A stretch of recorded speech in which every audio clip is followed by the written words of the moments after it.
Hey guys, it's Alexandra from EyeLoveKnots.com and YarnCraftsandCoffee.com. Today I'm going to show you how to make a really cool washcloth that just has great texture to it. It's worked really easily, just alternating single crochets and treble crochets, and we get this really cool little nubby pattern.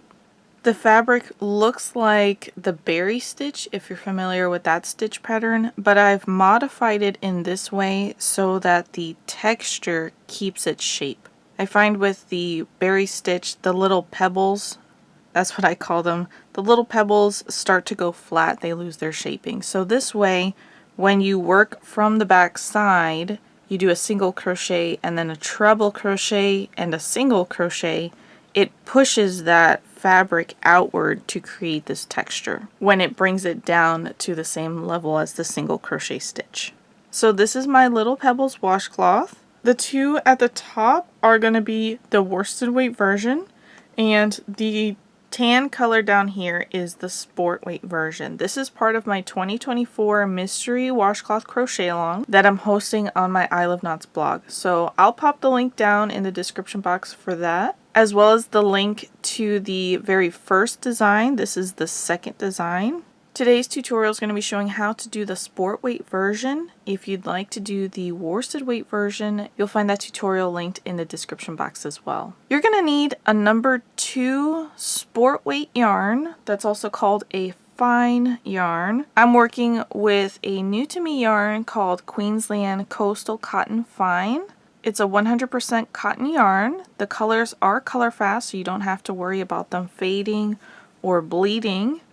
It's nice and soft, but it still has great shape, and it's really easy to work with. It also comes in lots of great colors, and it comes in a worsted weight version as well. I'm going to be working this yarn into my rotation a little bit more, and also selling it in my yarn shop, both online and in person, which is located inside America's Antique Mall in Melbourne, Florida. Together with this sport weight yarn, you're going to want to have an F5 3.75 millimeter crochet hook. I have worked with this yarn with a G6 4.25 millimeter crochet hook. It was really easy to work with that crochet hook as well. The fabric came out really nice, really beautiful drape. It was just a little bit more holey, so I really think the F5 is a better hook for this yarn. But if you are more comfortable working with a slightly smaller hook or slightly larger hook, go ahead and do it. Gauge is not essential for this project, so you can easily switch up your hook size. One tool that you might find really helpful to have is a pair of jewelry pliers, and this is going to help you when you're weaving in your end if the end is a little bit tough to work into. This yarn is really soft, so it is easier to work into, but as I was weaving in on this worsted weight yarn, maybe just the texture pattern made it a little bit tougher to work into. So you can grab the end of your needle after you push it through your fabric and then use this to pull it through and then set it down and pull it through the rest of the way with your finger. It's really going to save that inside part of your thumb if you're working with a tough yarn. As I mentioned, gauge is not essential for this project, so you do not have to take gauge. I will provide gauge measurements down in the description box for you, and they are going to be measured in pattern from the back side of the work. I'll also be providing you measurements of what your washcloth should be measuring before adding the border, because after working about 6 rows, you'll have a good idea of what the width measurement is going to be. And you can easily adjust this by working more stitches or less stitches to adjust the width, or less rows or more rows to adjust the height. I'm going to show you 2 ways to finish off, one as a simple square and one with a hanging loop. You can decide which you'd like to do. Let's go ahead and get started. We're going to start with a slip knot, so I've pulled the yarn over my fingers here, wrap it around my index finger 2 times, hold the tension with my thumb and my middle finger, then I'll pull the loop on the left up over the other one but not off my finger. Then I'll go to the one on the left now, pull it up over the other one and off my finger. Grab my crochet hook, insert it into the loop on my finger and pull it off. Then I'll hold the working yarn in my right hand and the short tail end in my left. I'm going to pull that so this knot will go to normal tension. We're going to start with a chain. To chain, we yarn over and pull through the loop on our hook. yarn over, pull through the loop on our hook, yarn over, pull through the loop on our hook. Each time we do that, we get one of these V shapes here. We don't count the loop on our hook. We have 1, 2, 3 chains. Now I'm going to put up a chart that's going to show how many chains you're going to want to have depending on the size that you're working. The number of stitches that you're going to have is going to be equal to 1 less than the number of chains that you have. So if you have a chain 12, you're going to have 11 stitches. If you decide to adjust this at all, you're going to want to make sure that you start with an even number of chains so that you get an odd number of stitches. Once we have all our chains complete, we're going to single crochet into the second chain from the hook. So again, we don't count the loop that's on our hook. There's our first chain and our second chain. Right in the center of that second chain, that's where we're going to work a single crochet. So I'll insert my hook in the center of it, yarn over, and pull through. I have 2 loops on my hook, yarn over, and pull through both loops. And that completes our single crochet. Now we're going to treble crochet into the next stitch. That's also called a triple crochet. Yarn over 2 times, so there are 3 loops on your hook. Insert your hook into the center of the chain, yarn over and pull through. There are now 4 loops on your hook. Yarn over, pull through 2 loops, yarn over, pull through 2 loops, yarn over, pull through 2 loops. That completes our treble crochet, and to get it to the same height as that single crochet and have it pop out to create that texture, we single crochet into the stitch after it. So insert your hook right into the center of the next chain, yarn over and pull through, 2 loops on your hook, yarn over and pull through both loops. I'll pull up a loop here really quick, and now that treble crochet is going to pop out here and it's going to create that little bobble that we have on the front. It's a little bit hard to see now because we just have that one, but as you keep building and adding the rows, the texture is really going to come together. So throughout the whole entire pattern, when you're working this row, you're going to be working a single crochet followed by a treble crochet, and then repeat single crochet, treble crochet, all the way until you get to the end, and you always finish with a single crochet. So right now we have single crochet, treble crochet, single crochet. We're going to work a treble crochet in that next chain, yarn over 2 times, insert your hook right in the center of that chain, yarn over and pull through, 4 loops on your hook, yarn over, pull through 2 loops, yarn over, pull through 2 loops, yarn over, pull through 2 loops. Single crochet into the next chain, insert right into the center, yarn over and pull through, 2 loops on your hook, yarn over and pull through both loops, treble crochet into the next stitch, yarn over 2 times, there are 3 loops on your hook, insert right into the center of the chain, yarn over and pull through, 4 loops now, yarn over, pull through 2 loops.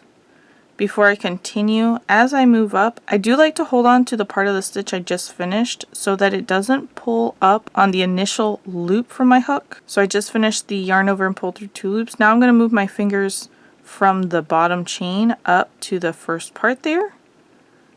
Yarn over, pull through 2 loops.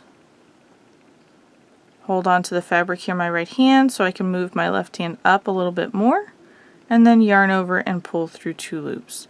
That way these loops are even in size. Otherwise this initial loop will just start to get larger and then it'll make your fabric look messy. So if this stitch starts to pull out of shape, then I recommend pulling out your fabric and reworking the stitch. So if that loop was way too long, then I would just pull my hook out, pull out on that last stitch, and then reinsert my hook into the loop and rework that treble crochet again.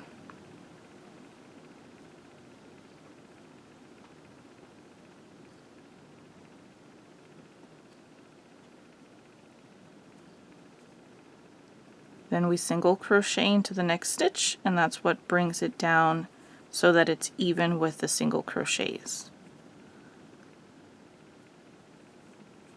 Continue working in pattern all the way to the end.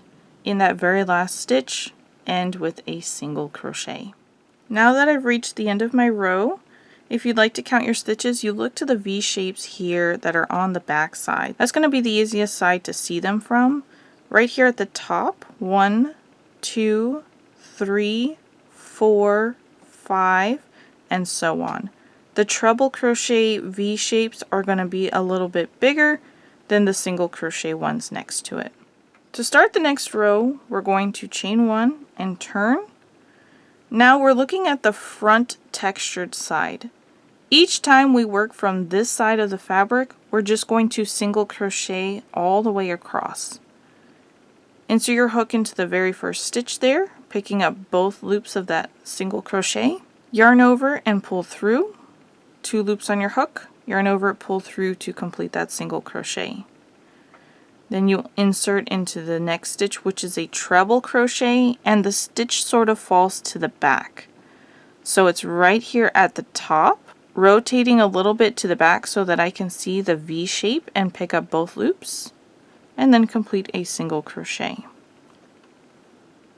Single crochet into the next stitch, which is really easy to see there. And then single crochet into the next treble crochet, rotate it just a little bit so that you can see where to insert your hook to pick up both loops of that V shape.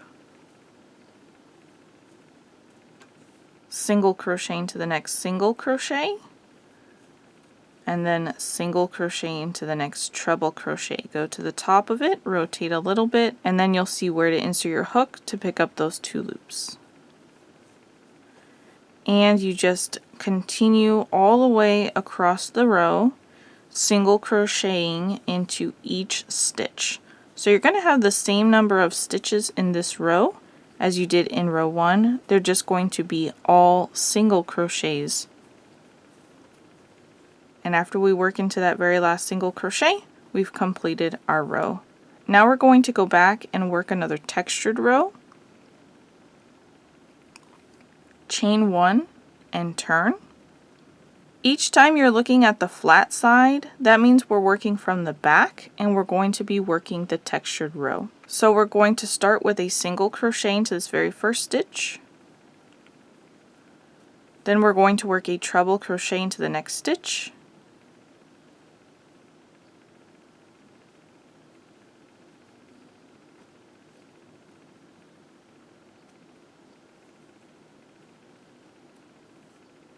Now you see that my stitch has pulled out kind of long there. I don't like that, so I'm going to rework that one.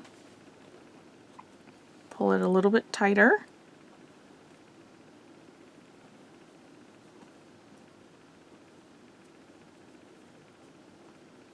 Single crochet into the next stitch.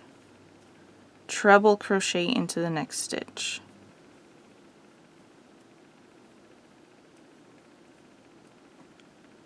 Single crochet into the next stitch, treble crochet into the next stitch.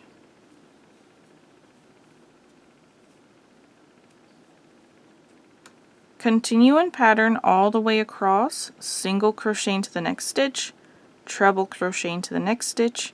When you get to the end of the row, you will end with a single crochet in that very last stitch. Once we have all our stitches complete here, we're ready to chain 1 and turn.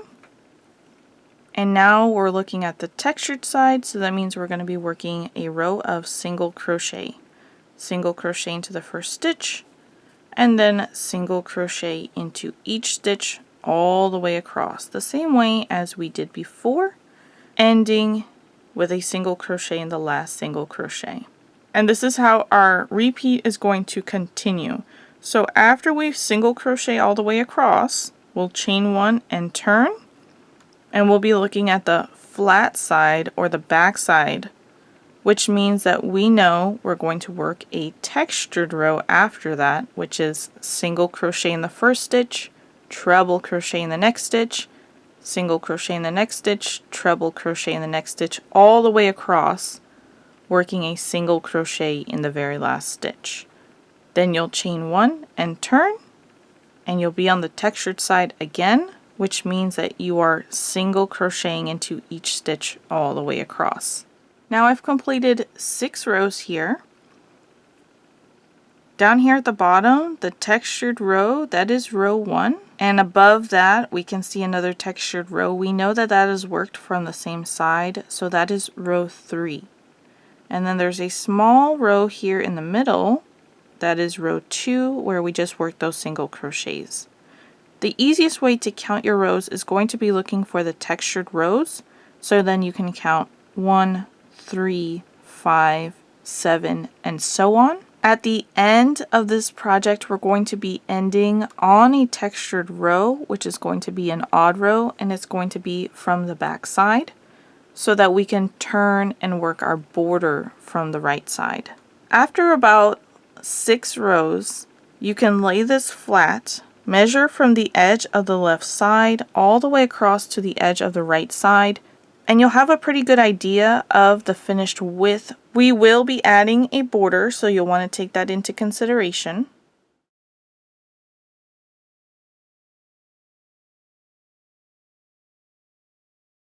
Now, if you'd like this to be smaller, then you would work less stitches, subtracting in multiples of 2. If you would like it to be larger, then you would add chains in multiples of 2. And it's in multiples of 2 right now because we already have an established chain. Just remember, going back to when we worked our chain, if you adjust the number of chains, you just want to make sure that you have an even number of chains so that that will equal an odd number of stitches. I'll go ahead and put up a chart now that shows how many rows you're going to want to have depending on the size that you're working. And if you want to change this, you can adjust by working less rows or more rows. Just making sure to end on an odd row, which is going to be the flat back side, so that we can work our border from the front side. Now that our washcloth is as tall as we want it to be, we're going to go ahead and do the border.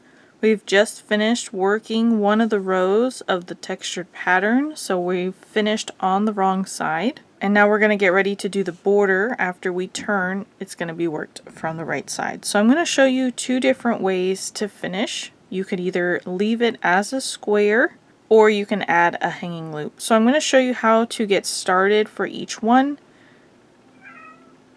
Then we're going to jump into how to work the rest of it down the side, across the bottom, and up the other side.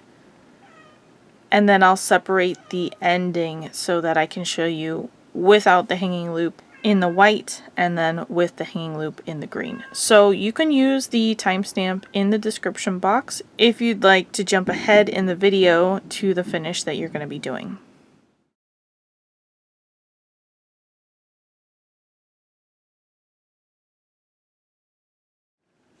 So for a washcloth without a hanging loop, just a simple square, we're going to start with a chain 1 and turn. We're going to single crochet into this very first stitch and then continue to single crochet into each stitch all the way across the row there, just like we've been doing in pattern. And once we get to the very last stitch, we're going to increase in there for our first corner. To add a hanging loop, we're going to start with a chain 6,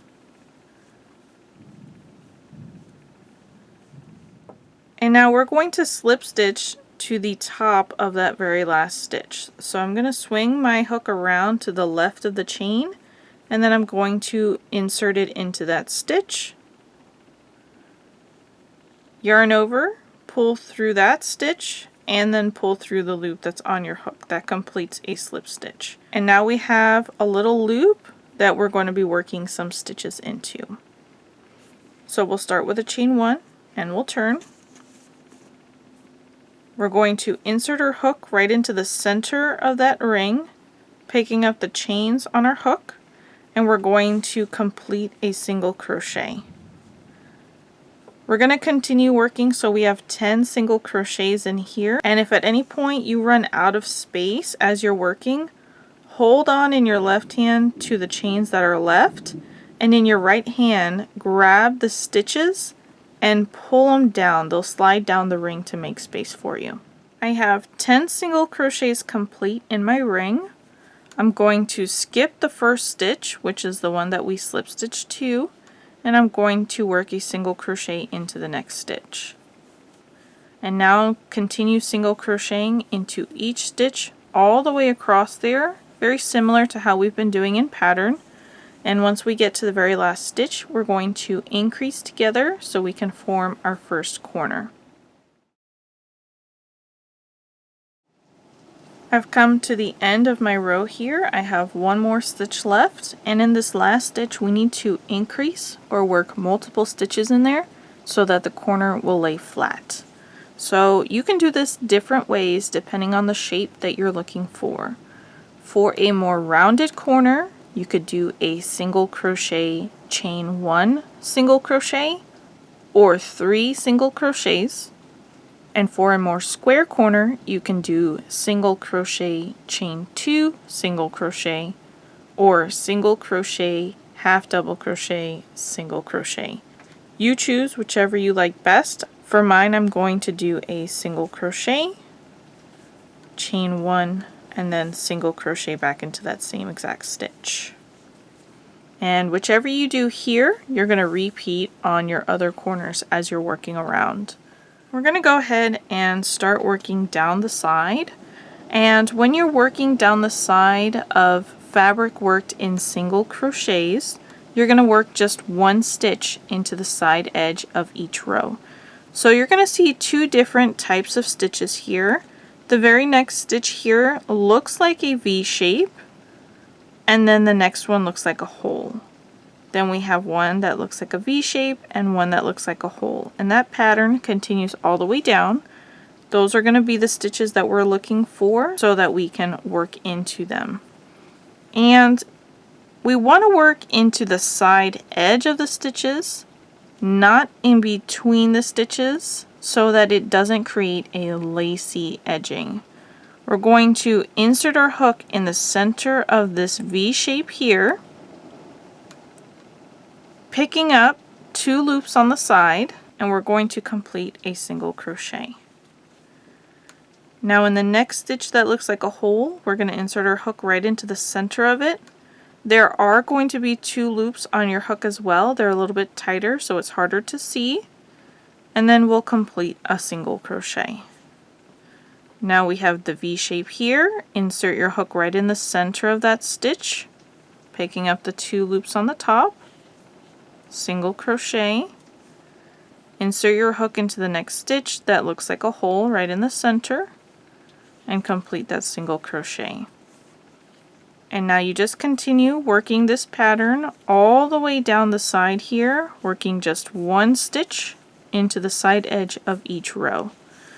Once we finish down at the bottom, we're going to increase again in that next corner, the same way as we did when we started working down this side. So here at the end, I've reached the last stitch over here. You can see that this row of single crochet in the center of that last textured row and the next textured row, I worked my single crochet there. Now I'm going to pull the chains out of the corner, and I'm going to work my corner into the very next stitch there. So into that same stitch, I'm going to repeat my same increase, single crochet, chain 1, single crochet. And now my second corner is finished. Now we're going to work on the opposite side of the foundation chain there at the bottom. This way has worked very similar to working along the top. You may need to bring the stitches forward so you can see the chains a little bit better. But the next chain here, I'm going to insert right into the center of it and complete a single crochet. The next one's easier to see, right in the center of the chain, and complete a single crochet. Then I'll pull that stitch forward insert right into the center of the chain, complete a single crochet. The next one's a lot easier to see, right in the center of the chain, and complete a single crochet. And I'm just going to continue going all the way across here, working one single crochet into each stitch. I've reached the end of this bottom edge. I have one more stitch left in that last stitch, which is my corner stitch. Single crochet, chain one, single crochet. And this stitch might open up because the slip knot is not secured yet. So if it does, just hold on to the fabric in between your fingers on your right hand and pull the tail end with your left, and it'll close that hole back up. And we'll secure that in a few when we weave in our ends. Now we're going to work up the other side to come back to the beginning. And this is worked very similar to the other side. The stitches look a little bit different because we're looking at the back side of them. But you're going to see that you have a V shape there, and then a hole. A V shape and a hole. And the V shape here has the back bump facing, so you will notice it looks different. But you're going to insert your hook right into the center of that the same way, picking up the 2 loops. And then for this hole, you insert right in the center of the hole. And that's going to have 2 loops as well, but they'll be tighter together. So this very next stitch is going to go right into the side edge of that V shape, right in the center of the stitch, picking up those 2 loops there, and complete a single crochet. And the next one right into the center of the hole, there's still 2 loops there, complete a single crochet. Right into the center of the next stitch,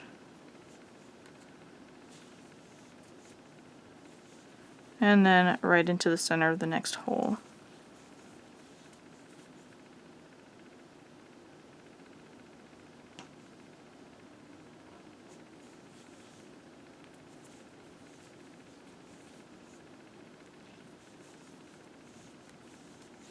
And continue with that all the way up back to the beginning. I've made it almost to the end of this last side. I have one more stitch to work into here, and then I've made it to the beginning. So we need to increase in this last corner to match our other corners. I'm going to insert my hook right into the same stitch and complete a single crochet. And then instead of working a second stitch in there to complete 3 stitches, I'm going to slip stitch. The slip stitch is going to take up the space of that last stitch. So insert your hook underneath both loops of the first stitch, then yarn over, pull through that stitch and through the loop that's on your hook, and now we've completed our round. You could add additional rounds to the border on top of this, but I'm going to go ahead and fasten off now with a tail end long enough I can comfortably weave in. Then I'll pull on this loop to break it. I like to bring it to the wrong side, so I'll insert from the back to the front in that same stitch I slip stitched to, then yarn over with the tail end and pull it to the back. Now I'm going to grab my tapestry needle and weave in my ends. Alrighty, I've made it almost to the end of this last side. I've just worked into the last stitch here that looks like a V shape. We have a hole, and then we have our first stitch. We're going to be skipping this last stitch here and slip stitching to the first stitch that we worked into the hanging loop. Here on the hanging loop, you're going to see some stitches down here at the bottom that are sort of twisted. You'll want to make sure that you're skipping that part and you're going into the actual stitch that's above it that looks like a V shape. Insert into that stitch, picking up both loops, yarn over, pull through that stitch and through the loop that's on your hook, and this slip stitch is going to take the place of that last stitch that we just skipped. It's also going to bring the loop a little closer to the body. And now we're just going to fasten off here with a tail end long enough we can comfortably weave in. I'm going to come back here, pull up on this loop to break it. I like to bring it to the back side, so I'll insert right into the same stitch I just slip stitched to from the back to the front. Yarn over with the tail end and bring it to the back. Now I'll grab my tapestry needle and weave in my ends. I'm going to show you how to weave in the end around the hanging loop, and I'm going to show you how to weave in the initial tail end. If you've decided not to add the hanging loop, then you have two tail ends that are going to be woven in the same way, just like the initial tail end that I'm going to show. That's how you'll also weave in the end where you finished. I'm going to start with that initial tail end down at the bottom.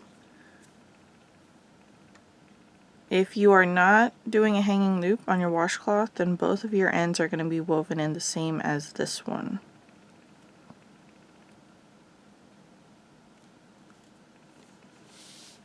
I'm going to be weaving into the bulkiness of the border, and I'm going to do it vertically here. Instead of picking up the whole entire stitch on my needle, when I enter and when I exit, I break that stitch in half just so that it will capture my yarn a little bit better. So I'm going to insert into a nearby stitch, breaking it in half. I'm going to run vertically through several stitches there along the border. Working into these stitches is going to hide this end a little bit better too. When I come out my very last stitch over here, I am going to break it in half as well. Then I'll hold onto the fabric in between my fingers, pull that needle through, give it a tug. Then I'll come back here to the bottom and I'll manipulate the fabric if I need to, if the fabric has bunched up. We want it to lay naturally and not distort the shaping. Then I'm going to rotate this so I can work back in the same direction I just came, inserting into a nearby stitch, breaking it in half, and then running under several of those same stitches, breaking the last stitch in half as I exit. Hold on to the fabric in between my fingers, pull that needle through, give it a tug, come back and manipulate the fabric if I need to. I like to do 3 passes, that's my magic number, but if you feel comfortable after 2, you can go ahead and fasten off. If you feel like you need to work a 4th one, you can go ahead and do that too.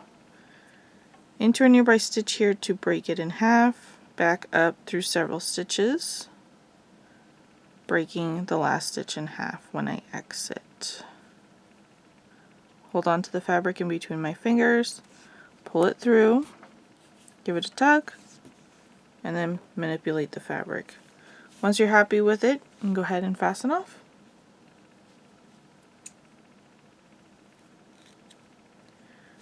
Now I'll go ahead and do this one up here where the hanging loop is. And I'm going to just bring this stitch up one so that I can come down the side. Just because there's not enough stitches here for me to go over and hide my tail end that well. So I've just turned it around. My tail end is coming out of this last stitch down here. I'm just going to bring it into that stitch to the left, breaking it in half. And then I'm going to run vertically through several stitches there on the side.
And now our washcloths are ready to go. Guys, thanks so much for watching my video. If you've enjoyed it, please make sure to smash that like button to let YouTube know that you liked it, and subscribe to my channel while you're there. pop down into the description box below for the link to this washcloth pattern, as well as the link to the 2024 mystery washcloth crochet along. I would love to know, do you like to add hanging loops to your washcloth, or do you prefer a simple square or rectangle shape? Drop me a comment below and let me know. And I'll catch you guys next time.